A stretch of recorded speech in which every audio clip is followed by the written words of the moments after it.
When you complain, you make yourself a victim. Leave the situation, change the situation, or accept it.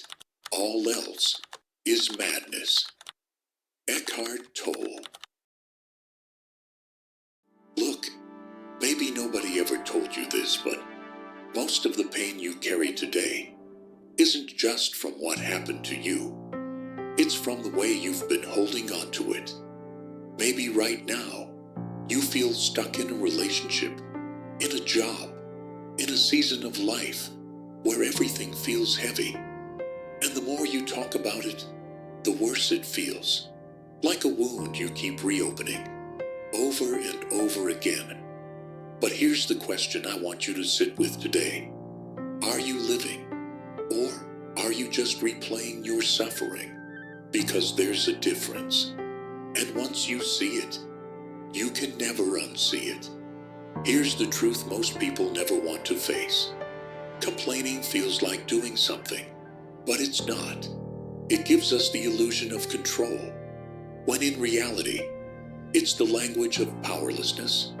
When we complain, we're secretly saying, I can't change this. I have no choice. I'm stuck. And once that belief takes root, it shapes how we see everything. We start collecting proof that the world is unfair, that people can't be trusted, that life is always against us. But Eckhart Tolle's words cut through that illusion. You always have three options. Always. Leave, change, or accept.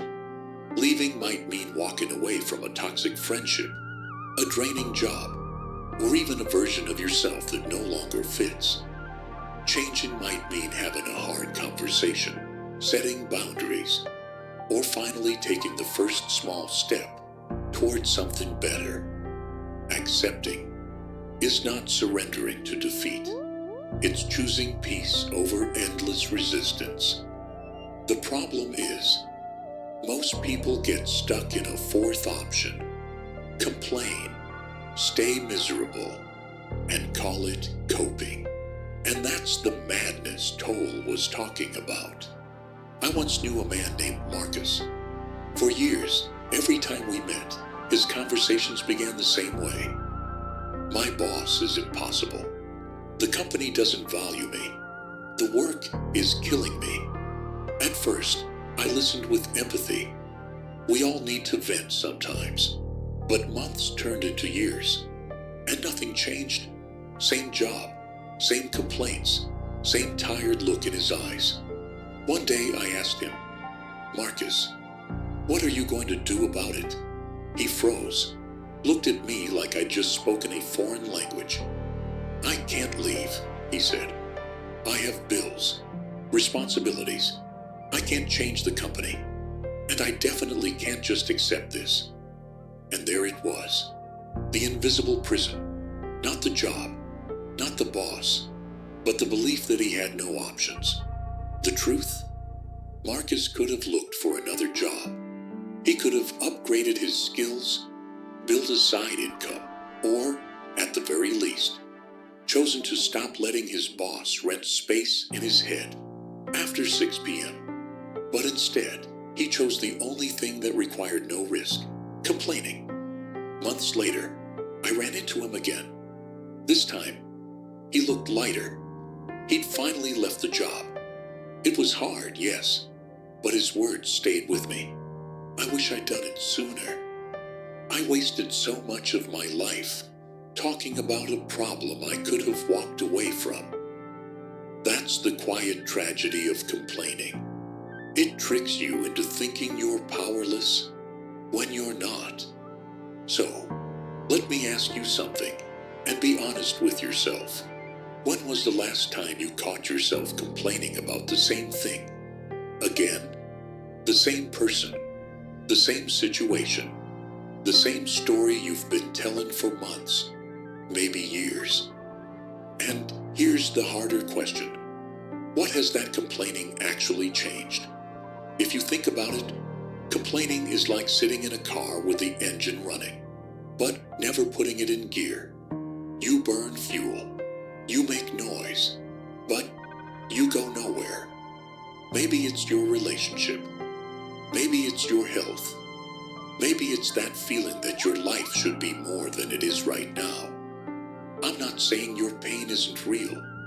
I'm saying the more you live inside that pain, the more it becomes your identity. You stop being you, and you start being the person with the bad marriage, the one with the unfair boss, the one who never got the break they deserved. Is that who you really are? Or have you just been repeating that story for so long? You've started to believe it's the truth. Here's the truth that most people run from their entire lives. Every single time you say, I can't leave, I can't change, I can't accept this, what you are really saying, without realizing it, is, I'd rather stay in my suffering because it feels safer than facing the unknown. And I understand that fear. The unknown is uncomfortable. It has no guarantees. It asks you to step away from what's familiar, even if what's familiar is slowly draining the life out of you. Because as strange as it sounds, familiar pain feels more secure to many people than unfamiliar freedom. But here's where the problem begins. The moment you believe you have no options, you stop looking for them. You stop asking different questions. You stop seeing yourself as capable. You turn your pain into your identity, and your identity becomes your prison. Think about this. The excuses you've been telling yourself. I can't because of my age. I can't because I don't have the money. I can't because I've already tried and failed. These are not facts. They are fears dressed up as logic, and fears are experts at disguising themselves as good reasons. Let me put it in plain words. You are not a tree. You are not cemented into the ground. If you don't like where you are, physically, emotionally, spiritually, you can move. You can walk away. You can start over. You can demand more from yourself and from life. And if you choose not to move, then you still have another choice. To stop bleeding your energy into endless complaints that solve nothing. Either take action or take ownership. But don't stand in the middle, doing neither, while telling yourself there's no way out. That middle ground is exactly what Eckhart Tolle called madness. Because it is madness to spend the one and only life you've been given, retelling the same story of misery, waiting for someone else to rescue you, when the key has been in your hand all along. Now, I want you to take a deep breath and look inside yourself. Right there, in that quiet place, is a question that only you can answer. Do you want to keep being a victim, or do you want to reclaim your life? You don't need anyone else to give you permission. You don't need perfect timing. You don't even need a detailed plan. All you need is the courage to choose. To choose to leave what is harmful. To choose to change what can be changed. Or to choose to accept what cannot, without letting it steal your peace. This is where power lives, not in complaining, not in waiting, not in hoping the world will finally align with your expectations. The power lives in this very moment, right now. You can take a step, a small step, a silent decision to stop feeding your own suffering. And remember this, freedom doesn't come from avoiding discomfort. It comes from facing it, making a choice, and moving forward anyway. So I ask you with all my heart, which will it be? Will you remain a victim, or will you rise? Because the answer is already inside you. And the moment you decide, everything changes. Let's return to the words that started this conversation. When you complain, You make yourself a victim. Leave the situation, change the situation, or accept it. All else is madness. Now hear them differently, not as a warning, but as an invitation. An invitation to step out of the story you've been trapped in.